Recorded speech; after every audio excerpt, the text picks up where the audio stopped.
War permanently खत्म हो गई क्या? स्टॉक मार्केट 3% ऊपर। हाँ, यूएस ईरान के बीच सीज फायर हो चुका है। कल शाम तक ऑलमोस्ट वॉर एस्केलेशन वाली सिचुएशन थी जब ट्रम्प ने बोला whole civilization will die tonight. But Trump की डेडलाइन खत्म होने से थोड़ी देर पहले ही सीज फायर अनाउंस हो गई और पीस टॉक्स शुरू हो गए। अब मार्केट को क्या पसंद है?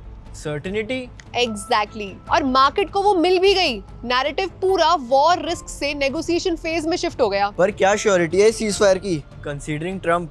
देख, यूएस ईरान की सीज फायर में ना 14 दिनों का सस्पेंशन है मिलिट्री ऑपरेशंस का। ईरान ने स्ट्रेट ऑफ हॉर्मुज खोलने पर एग्री कर लिया है।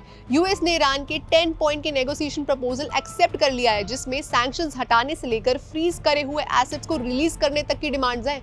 और तो और डायरेक्ट टॉक्स भी होंगी 10 अप्रैल को। पर सीज फायर अनाउंस होने के बावजूद मिडिल ईस्ट में मिसाइल अलर्ट्स रिपोर्ट किए गए। इजराइल ने बोला कि लेबनान इस सीज फायर का हिस्सा नहीं है और इजराइल हिजबुल्लाह के अगेंस्ट ऑपरेशंस कंटिन्यू रखेगा, जो मैच नहीं कर रहा है प्रीवियस स्टेटमेंट से।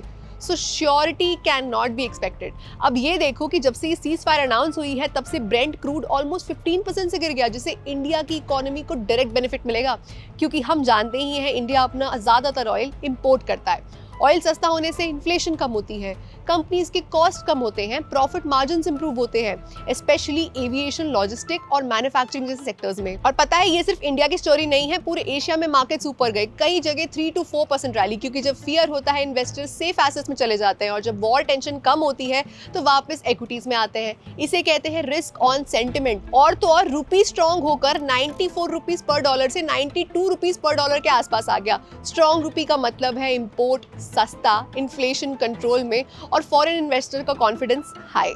Investment in the securities market is subject to market risks. Read all the related documents carefully before investing.